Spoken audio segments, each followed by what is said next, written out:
Bom dia mais uma vez. A gente vai continuar a aula. Em 10 minutos eu termino esse exercício aqui.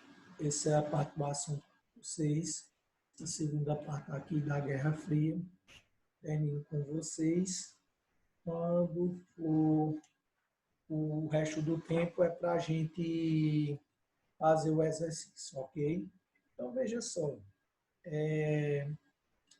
Nessa parte aqui do assunto, a gente vai falar sobre o anticomunismo dos Estados Unidos nessa segunda aula. Então, veja só, o anticomunismo nos Estados Unidos foi muito forte nos Estados Unidos. Então, essa campanha anticomunista ela intensificou nos anos de 1950, principalmente com um discurso colocado por Joseph McCartney. Então, Joseph McCartney fez um discurso muito forte com a campanha contra os comunistas. Os comunistas também, pessoal, dentro dos Estados Unidos também. E veja só, e essa política ficou conhecida como marcatismo, porque o McCartney ele presidiu o Comitê de Atividades Anti-Americanas no Congresso. Então, ele conduziu o quê? O que nós chamamos de caça às bruxas. Então, é caça às bruxas, caçar mesmo os comunistas, os socialistas que existiam nos Estados Unidos mesmo. Então, veja só. Então, por isso, chamou-se essa política de marcatismo, ok? Então, quem foi perseguido eram cidadãos comuns, foram perseguidos com suspeita de serem socialistas ou comunistas.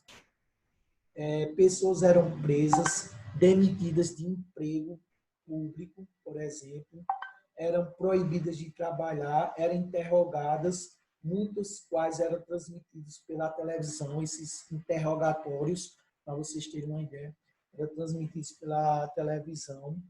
Por exemplo, aqui no livro de vocês, na página 205, tem uma imagem mostrando justamente o que? Manifestação contra a prisão de um roteirista estadunidense, Dalton Trumbo, segundo a direita no livro de vocês, eles protestando o quê?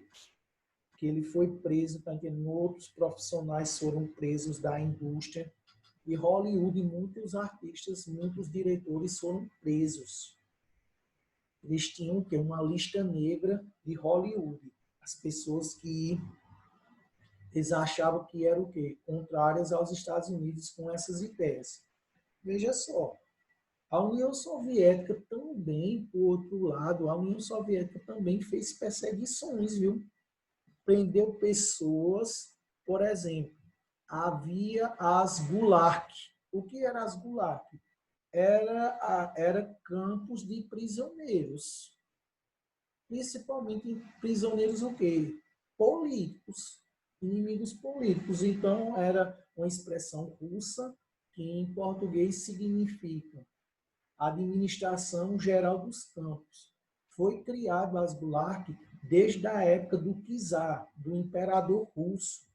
E a União Soviética, após a Revolução, a União Soviética adaptou essas prisões ao seu modo. Então, essas prisões ficavam na Sibéria, uma região bem gelada, pessoal, que se tem na Rússia. Funcionava como campos de determinação e de trabalho forçado para esses criminosos opositores do governo. Tá entendendo? Então, na época do Império, era quem fosse inimigo do imperador e criminosos comuns. Mas após a Revolução Russa e a instalação da ditadura stalinista, esses campos eles foram mantidos e utilizados como estratégia de controle e de repressão política. Então, os inimigos políticos iam para lá, trabalhavam longas jornadas de trabalho, em minas, indústrias, tinha tortura, passava fome, frio, insalubridade, não tinha equipamentos de segurança.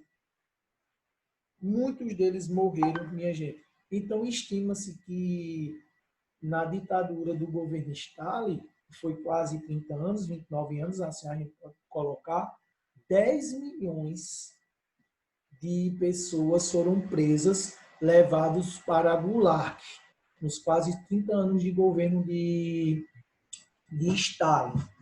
E cerca de 2 milhões de pessoas morreram nessas prisões. Ok? Alguma dúvida, alguma pergunta, Kemily? Alguma dúvida, alguma pergunta, Kemily? Sobre as Gulag? Alguma dúvida, Kemily? Alguma dúvida, Yasmin Caroline, sobre as Gulag? Alguma dúvida? Alguma dúvida? Não, para mim tá tranquilo. Então, veja só. Então, a Professor, gente... Diga-me. as Gulag, então, era as prisões da União Soviética. Da União Aí Soviética. nos Era, Estados Unidos também tinha prisão ou era só perseguição? não, era perseguição e prisão. Olha, na ditadura, viu, Maria Gabriela, de Stalin, Stalin matou muita gente foi presa. Nas gulags foi cerca de 2 milhões, 10 milhões de pessoas foram presas e cerca de 2 milhões morreram lá. Mas ele perseguia e matava os seus opositores políticos. Para você ter uma ideia, Gabriela, ele mandou matar Trotsky. Trotsky, que era Stalin e Trotsky eram os apoiadores de quem? De Lenin. Eram as pessoas mais fortes depois de Lenin. Quando Lenin morreu, eles entraram numa disputa. Stalin venceu essa disputa e Trotsky fugiu para o México. Viveu cerca de uns 12, 13 anos no México, aproximadamente. E ele foi morto lá, no México. Ele estava fazendo uma caminhada. Aí desce um espião da KGB, que era a agência de espionagem secreta soviética. Ele desce, ele faz um rapel de um helicóptero e joga um machado de alpinista. Aquele martelozinho, aquele machadozinho de alpinista que tem, que é bem pequenininho. E ele atinge mesmo aqui, no centro, na testa. E Trotsky morre na hora. Foi a mando de Stalin, no México. Então, Stalin matou todos os seus opositores. Mesmo aqueles que conseguiram fugir, ele mandava matar em outros países. Para você ter uma ideia. Então, ele perseguiu, torturou e matou. Então, diversos cientistas, artistas, pessoas comuns, minha gente, foram perseguidas, muitas foram presas para essas gulags e muitas morreram. Outras morreram torturadas e outras, mesmo fugida, em outros países morreram também. Para vocês terem uma ideia. Então, Stalin, a ditadura stalinista foi quase 30 anos, ela foi bem pesada. Então, eu até dizia a vocês, durante a Segunda Guerra Mundial, eu disse até a vocês, até brincando, eu disse a vocês o seguinte, que a diferença de Stalin para Hitler é porque um era de direita e outro era de esquerda. Porque eles eram iguais nas suas práticas. Nas suas práticas, eles eram iguais. A diferença é que Stalin não tinha a questão da raça ariana, tá entendendo? A questão da perseguição por causa da etnia. Stalin não tinha isso, não. Hitler tinha, como vocês estudaram. Mas as outras práticas era tudo igual. Ok? Por fim, minha gente, para eu terminar aqui com vocês, é sobre a corrida armamentista e espacial. Veja só, a corrida armamentista e espacial, ela ocorreu o seguinte, pós os Estados Unidos soltarem as bombas nucleares de Hiroshima e Nagasaki em agosto de 1945, aconteceu o seguinte, os Estados Unidos revelou ao mundo que tinha uma tecnologia bélica forte, que podia destruir o mundo. E quando ela soltou aquelas duas bombas atômicas, ela soltou para a guerra terminar rápido, mas também ela mostrou aos outros, dizendo, ó, não vem para o meu lado não, que agora eu tenho uma arma em destruição de massa. Foi o aviso que ele deu. O Japão sofreu as consequências, mas também foi um recado que ele deu, especialmente para a União Soviética também. Então, veja só, com o acirramento da Guerra Fria, a partir de 47, que há esse acirramento, então houve o que? Uma corrida para fabricar as melhores armas. E uma corrida também para conquistar o espaço, porque se tivesse boas armas de destruição e conquistasse o espaço, então conquistaria o quê? O globo terrestre. Então, veja só. Então, por causa das bombas atômicas, a União Soviética ela larga na frente na questão da corrida armamentícia e na corrida espacial. A União Soviética ela desenvolve a bomba atômica 4 anos depois, em 1949, 4 anos depois que foi os Estados Unidos jogou na cidade de Hiroshima e Nagasaki. A União Soviética, ela na corrida espacial, ela também sai na frente. Por exemplo, em 1957, ela lança o primeiro satélite artificial chamado de Sputnik I. Ela lança esse satélite. Então, ela tinha a função de transmitir sinal de rádio para testar a resistência do espaço. No mesmo ano, em 1957, ele lança o segundo satélite, que é o Sputnik II, que levou ao espaço um ser vivo, tá entendendo? Esse ser vivo que levou ao espaço foi um cachorro, foi uma cadela chamada de Laika, que eles colocaram a bordo, tá entendendo? No dia 3 de novembro de 1957. Ok? A nave permaneceu 163 dias em órbita, mas a cachorro, pessoal, morreu poucos dias depois por falta de oxigênio. Morreu no espaço, poucos dias depois. No livro de vocês tem uma foto dela aí, na página 206, tem uma foto dela. Hoje é até uma raça de cachorro. Hoje tem uma raça de cachorro com o nome dela. Então, veja só. 4 anos depois, pessoal, do Sputnik II, do lançamento de Laika na órbita, no espaço, os soviéticos decidiram lançar um foguete levando o major da Força Aérea da Soviética, o cosmonauta chamado Yuri Gagarin. Ele se tornou o primeiro ser humano a viajar no espaço, ok? Ele foi o primeiro. Então, ele saiu, minha gente. Ele viu a Terra.